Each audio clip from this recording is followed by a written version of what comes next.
Yo, what's up guys, welcome to my humble YouTube channel where I bring you fanfiction that will brighten your days. Before we start, a subscribe is greatly appreciated, and don't forget to leave a like and ring the bell icon so you won't miss exciting new fanfiction stories.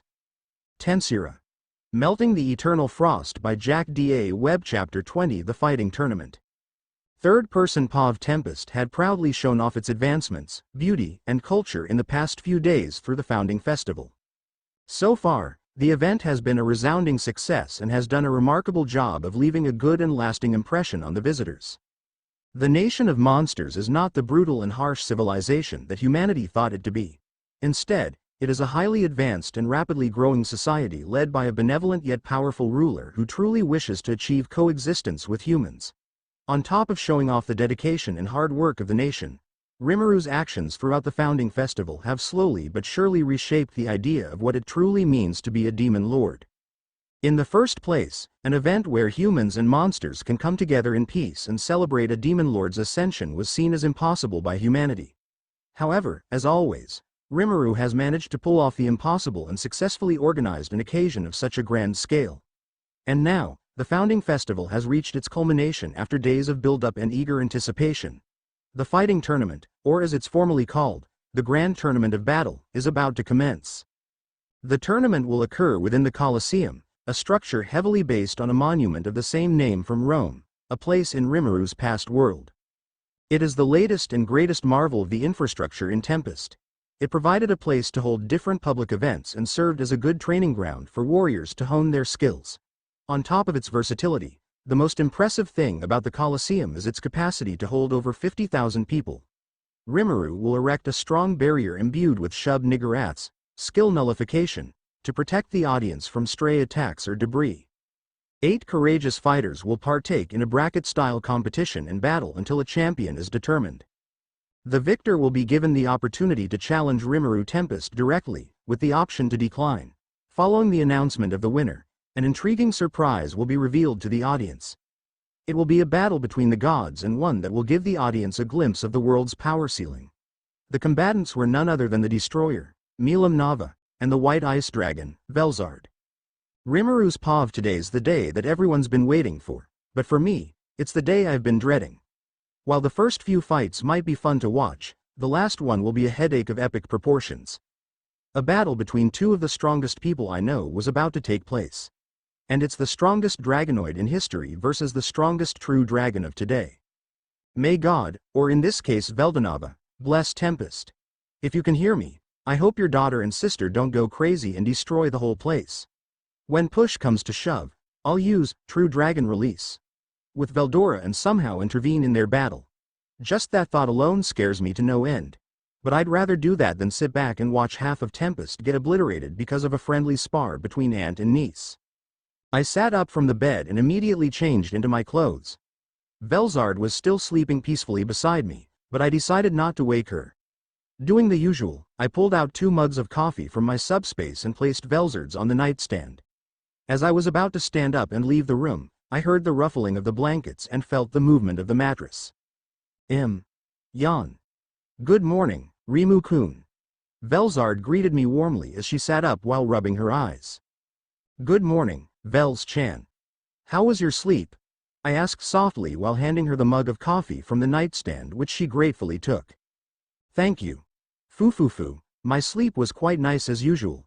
I'm just brimming with excitement today, she uttered smugly before taking a sip of her drink. Sigh, I know you are, I replied dryly while narrowing my eyes at her. Era, are you worried? She questioned jokingly. This woman is too damn cheeky. No, definitely not, I said sarcastically while crossing my arms and rolling my eyes. Foo, I almost forgot about that bet of ours. It was my loss. So what is your first order for me, Reu Sama? She asked playfully and with a devious grin while bowing to me. What the fuck is she doing? Oh, we can discuss that after the tournament, and please don't call me that, I pleaded loudly, but was met with a cheeky smirk from her instead. I would like to start those 3 days as soon as possible, and besides, I want to see what you'll do, Reu Sama. She replied seductively, and I felt my cheeks turn hot. I only had one thing for her to do throughout the 3 days. Because I won the bet unfairly, I didn't think it would be right of me to demand a lot from her. And the request I have planned is rather embarrassing for her, shall we say. Well, if you insist. I only have one request for you, Vels-chan. I said rather sheepishly, and she looked at me expectantly. Era, why is that? Reu Sama? She asked curiously before crawling closer to me, now putting her face against mine. Our gazes pierced into one another as we stared at each other's very being. I thought it wouldn't be right to have you do everything I said for 3 days straight since I won the bet unfairly. Therefore, I only have one request for you. I explained calmly while doing my best not to falter in this situation. Her eyes lit up with curiosity and excitement at my words. And what is your request, Reu Sama? She asked eagerly. Do you have the skill, universal shapeshift? I questioned, and she put some distance between us before answering. I do. It is an intrinsic skill to all true dragons, she answered honestly, and I felt a devious grin form on my face, which she noticed. I see. Well then, for my first and only order, I want you to grow elf ears and dress up as a maid for 3 days. I stated my request firmly with a cheeky smirk. An awkward silence filled the room as we looked at one another while sitting in bed. After a few seconds, Velzard's face turned bright red, and she quickly averted her gaze from me. Foo, how cute of her. I didn't actually want to force her to do it. If she didn't want to, then I would tell her there was no need since I just wanted to tease her. That's, she muttered in a flabbergasted manner while clutching her chest. Ha. You don't have to do it if you don't want to. I was only teasing you, Vels-chan. I told her reassuringly. But to my surprise, she shook her head. No, I can do it. She retorted quickly and then moved to the edge of the bed before standing up. The blush on her face was still evident, but her resolve was clear as day. I sat in bed while eagerly observing her movements. In the next instant, her entire body began glowing brightly. Eventually, she became a silhouette of light that started morphing her shape to her desire. After a few seconds, the light had died down. What I saw afterward was utter perfection. Velzard's appearance had undergone a significant change. Firstly, she was now a bit taller, and her breasts had become somewhat larger. The highlight of her new appearance was the elf ears, which parted through her hair. And lastly, she was wearing a typical maid dress with her signature colors of white and blue. She looked incredibly stunning. This is rather embarrassing, Reu Sama. She uttered softly while still blushing like crazy. I became entranced by her new look and felt myself blushing as well. No matter what you wear, you'll look amazing, Vels-chan. I complimented honestly, and she shyly averted her gaze once again. Would it be all right if I changed into something else during my battle later? She asked politely, and her tone really surprised me. Even though I didn't ask for it, her attitude has become much more akin to a maid when I only wanted her to dress as one. Of course, Vels-chan. And please stop calling me that. I replied sheepishly, and she responded with a light and graceful bow. I then stood up, and she immediately got close and embraced me gently, causing her breasts to get squeezed against my chest. Her elf ears perked up and I could see them turn red. On top of all this, I could smell the gorgeous aroma of her hair. Crap. This combination is dangerous for me. A maid and an elf. Control thyself, Rimuru. Do not let this woman's new appearance cloud your thoughts. I asked for this, therefore, I must bear with it. Foo. I look forward to being in your service, Reu-kun, she said with another polite bow. Sigh, she's having way too much fun with this. Now that we were ready, Velzard and I teleported to the Colosseum. We were seated in the VIP area with my executives and our esteemed guests. Our spot had the best view of the battle arena since we got an unobstructed view of everything. I looked around me and saw that everyone was already in their place. Veldora was the first one to notice us arrive. Yo. Good morning, Rimuru and Velzard. Nay. Today's the... Veldora greeted loudly but stopped himself mid-sentence as his gaze panned over to his sister. Era, what's the matter, Veldora-kun? Velzard asked with her signature scary smile, and Veldora looked like he saw a ghost. Nothing. Velzard. Nay. Veldora denied vehemently, and Velzard's smile returned to normal. We sat down in our respective seats after getting greeted by my executives.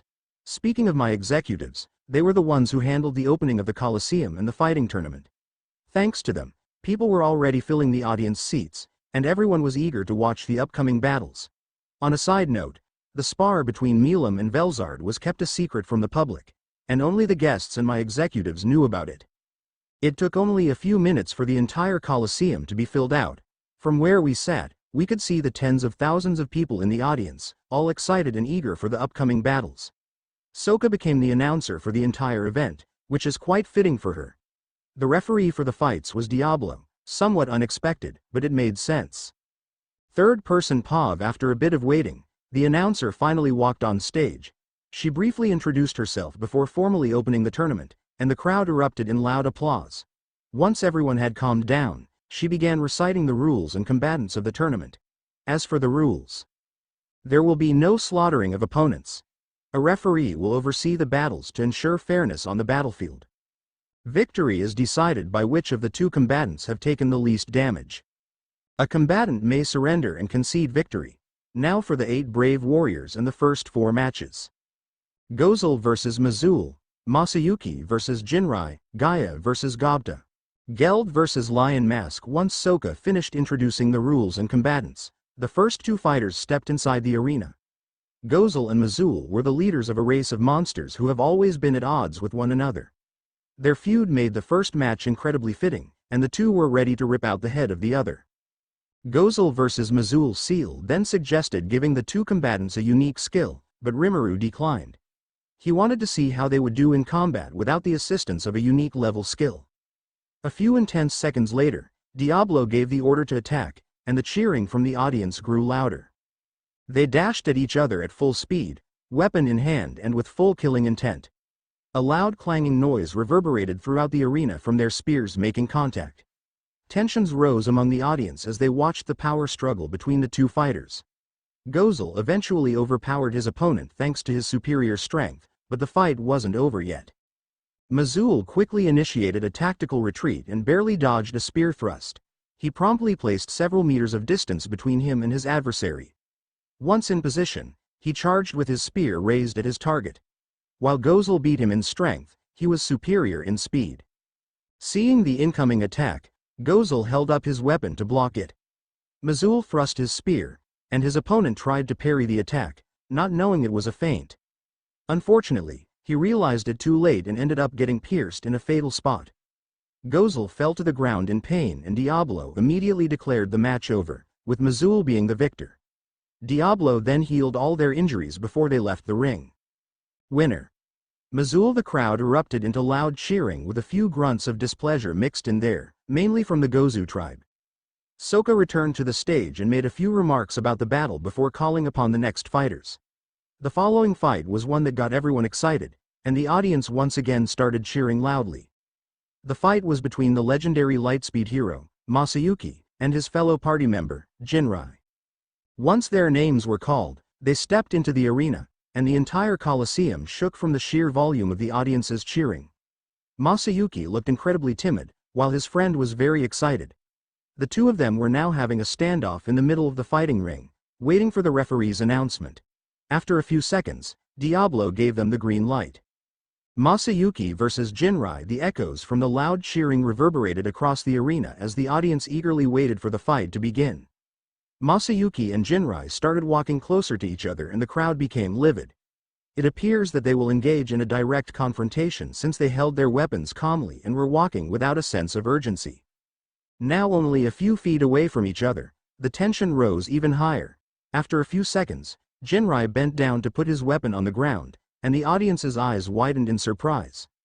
Masayuki appeared even more confused but eventually realized that this was the work of his unique skill, causing him to sigh internally. Jinrai bowed deeply out of respect before raising his fist in the air. "I concede victory," he declared loudly.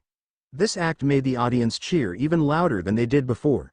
Jinrai was cheering alongside them, while Masayuki looked utterly done with everything happening. Diablo declared him the winner, and he and his opponent left the arena. Contrary to the audience's reactions, there were two people in particular scoffing at the outcome. Winner. Masayuki. Rimuru's Pav. That was so fucking stupid. Masayuki didn't even lift his sword to win that battle. Sigh, I know I have a cheat skill, but that is something else. I might have to consider CL's suggestion of putting a permanent lock on that skill. Not to disable it entirely, but to prevent it from evolving into an ultimate skill. Foo. Don't get smug with me, I said I'd only consider it. HMPH. Anyway, I suppose the next battle should be more interesting than this one. I'm surprised that Gobta even participated in this tournament at all. Then again, he might have been forced by Hakuro to enter as part of his training, since I can definitely see that being the case. Gobta's opponent was some dude named Gaia, an arrogant person without the ability to back it up.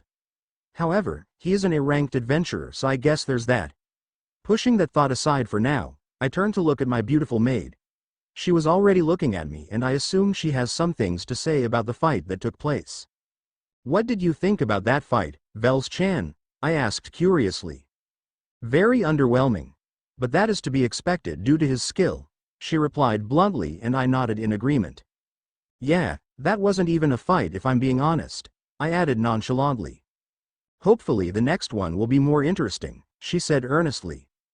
Third-person POV. Once the crowd had calmed down, Soka began announcing the next battle. The upcoming match was unexpected for Tempest citizens, since Gobta would be one of the fighters. His opponent was an adventurer with a rank of A, meaning he was quite capable. However, Gobta seemed to have a trick under his sleeve to get the win. Gobta versus Gaia. The two combatants walked into the arena and the crowd erupted into cheers. A lot of people were surprised to see a scrawny-looking hobgoblin partake in the fighting tournament. They were eager to see how he would do in combat against a somewhat tough adversary. After a few seconds had passed, Diablo began the match. Immediately, Gobta unsheathed his weapon, releasing a bolt of black lightning from his scabbard. Due to every one of Rimuru's subordinates receiving a power-up from his obtaining a true dragon seed, the force of Gobta's lightning was significantly amped up. This move utterly surprised the spectators, since they weren't expecting someone like Gobta to have such an attack. Gaia barely managed to dodge the hit as it struck the ground right next to his feet. He didn't come out unscathed and was knocked to the ground from the force of the blast. Realizing he was in a dangerous position, Gaia quickly got up and backed away from the impact site. He frantically looked around for his opponent, only to find no one around. Then suddenly, Gobta emerged behind Gaia from his shadow. Unfortunately, Gaia wasn't able to dodge in time and got his back slashed by his opponent's sword. He fell to the ground and Gobta was declared the victor. Diablo healed Gaia's wounds and the two left the arena while the crowd cheered loudly for Gobta's win. Winner. Gobta Rimuru's POV. Holy shit, that was unexpected. He used shadow motion, just like in his first confrontation with Gabiru. What surprised me even more was his effective use of his case cannon. I must say, I'm very impressed with his overall performance. Hakuru's training also definitely played a big part in his growth. Kuahahahahaha. Such effective use of black lightning, sneaky and powerful, Veldora praised loudly. Indeed, Veldora Sama. Despite being one of the dumbest that I've taught so far, he's one of my best students. Hakuro replied earnestly with a prideful grin. Ha ha ha. It's quite rare for you to praise the brat, Hakuro. Benimaru said jokingly, and Hakuro chuckled in response. He can be quite annoying at times, but there's no doubt that his training is paying off, Hakuro said. It seems like everyone is astounded by Gobta's growth and performance. Even if he's one of my weaker subordinates, he could easily classify as a hazard or maybe even calamity class. I look forward to seeing how strong he'll become in the near future. Foo. Now that was entertaining. The fight was short, but the display was impressive. Velzard remarked honestly with a satisfied smile. Yup. And I'm sure the next fight will be even more entertaining, I replied excitedly. Era. Mind explaining why? She asked politely. I got up close to her elf ears to whisper a secret. The one named Lion Mask is actually Carrion, a former demon lord. While he isn't an awakened one, he's still very powerful. Geld and my other top executives are all on the level of demon lord seeds, so this will be quite the battle. I whispered and her eyes lit up with excitement. Foo, how exciting. Who do you think will win between them, Rimu-kun? She asked curiously, and I thought for a moment. If it was me before I obtained a true dragon seed, Carrion would have most likely won. But because my subordinates grew in power after I obtained it, I'm leaning more towards Geld winning. I explained thoughtfully, and she nodded in satisfaction. Third-person POV. The last fight of the first elimination round was about to commence. This time, the combatants were individuals on the level of Demon Lord seeds. The crowd erupted into loud cheering as Sokka announced the two fighters. Geld and Lion Mask walked into the arena with a stern attitude. After some final remarks, Diablo commenced the battle. Geld versus Lion Mask. Despite their rather massive size, the two of them dashed at one another with frightening speed. In less than 3 seconds, the two of them met in the middle and their weapons collided, generating a powerful shockwave as a result. Geld wielded a cleaver named Meat Crusher, while Lion Mask had a powerful halberd. Both weapons were legend grade, but in this spectrum, Geld's cleaver was on the higher end compared to Lion Mask's. After a quick power struggle, Lion Mask expanded his wings to put some distance between him and his opponent. Not giving him a second of breathing room, Geld rushed in with his weapon held high. Lion Mask prepared to block it using his halberd, but contrary to his expectations, Geld struck the ground with his fist instead. The force shook the entire battlefield, disorienting Lion Mask. Using this opportunity, Geld slashed at his enemy and managed to graze his arm. The injury wasn't deep and Lion Mask quickly healed it thanks to his intrinsic skill, self-regeneration. Both of them had a momentary stare-down while they prepared for their next move. Realizing his predicament, Lion Mask decided to use his trump card, the unique skill, Royal Beast Form. This skill transforms the user into a chimera-like beast that incorporates all the main traits of every beast type. The transformation is limited depending on the user's magicule supply, and once over, the user is left in a severely weakened state. Despite that, the perks of tripled strength and having all injuries healed instantly are worth it. Geld didn't possess a transformation-type skill, but his arsenal was still incredibly versatile.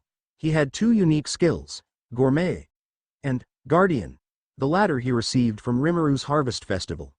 These two skills combined gave him formidable offense and defense.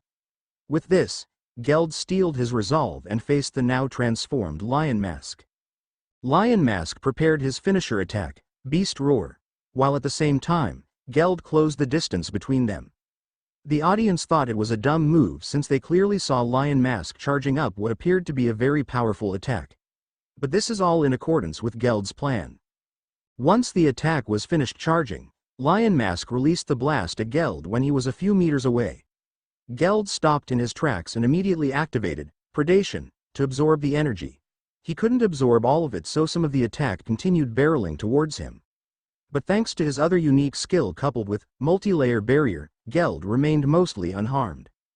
The energy beam eventually died down and Lion Mask was left in a state of shock after seeing his opponent unscathed. Similarly, the audience's mouths were agape and then quickly erupted into loud cheering after the incredible display.